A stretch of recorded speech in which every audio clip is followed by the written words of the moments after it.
This is Bedtime Stories with Arabella. We're going to read another story tonight, and our story for tonight is called Mrs. Mouse's Vacation. Say hi. Tell them hi, Arabella. Hi. The camera's right here, silly. Okay. Mrs. Mouse's Vacation. Mrs. Mouse was very excited. All year she had been so busy. First there had been nuts and berries together in readiness for winter. Then she had needed to give her little house a big spring clean to make it nice and fresh. Now as the warm sun shone down on the trees and flowers of her woodland home, she had promised herself a well-deserved vacation. But getting ready for a vacation seemed to make one busier than ever. There was so much to do. First she took out her little case, opened it, and placed it carefully on her neatly made bed. Then she rushed to her closet and selected some fine holiday dresses. Back to her case she scuttled and laid them in.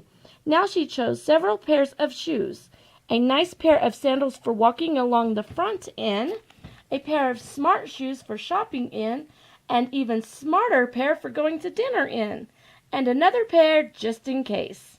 I'll need a couple of sun hats, she thought to herself, and so into the case they went as well. These were followed by a coat, some gloves, and a scarf, just in case the breeze got up and it became cold. Then, in case it became very sunny, in went some sunglasses, some sunscreen, and a sunshade. But oh dear, there were so many things in the case that it refused to shut. She tried sitting on it and bouncing on it, but still it stubbornly would not close. So out from the case came all the things that she had just put in, and Mrs. Mouse scurried to the closet again and chose an even bigger case. This time they all fitted perfectly, and she shut the case with a big sigh of relief. Now she was ready to go to the seaside for her vacation. She sat on the train with her case on the rack above her head, munching her hazelnut sandwiches and looking eagerly out of the window, hoping to see the sea. Finally, as the train chuffed around a bend, there it was, a great deep blue sea shimmering in the sun, and white gulls soaring over the cliffs and headlands.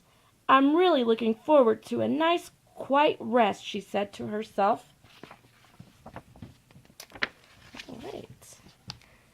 Her guest house was very comfortable and so close to the sea that she could smell the clean, salty air whenever she opened her window.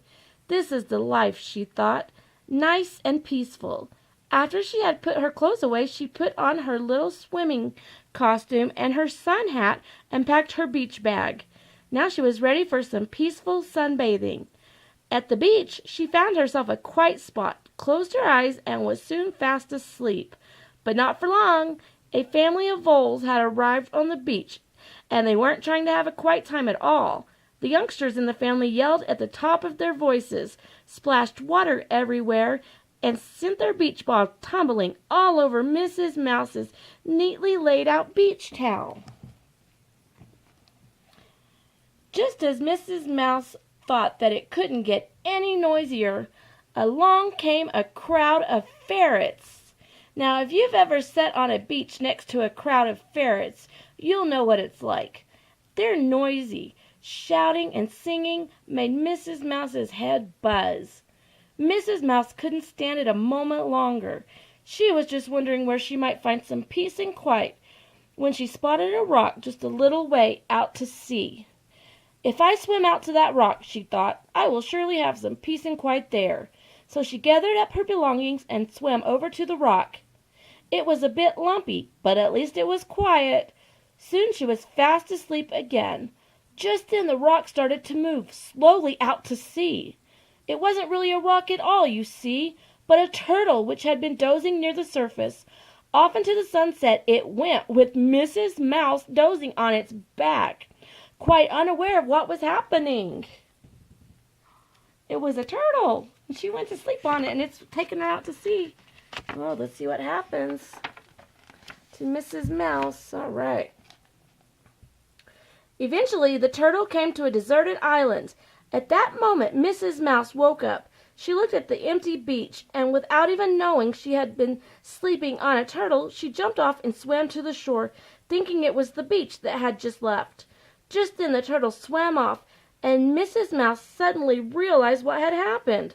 For a moment she was horrified, but then she looked at the quiet, palm-fringed beach with no one about but herself, and thought of the noisy beach she had just left. Well, perhaps this isn't such a bad place to spend a quiet vacation after all, she thought. And that is just what she did.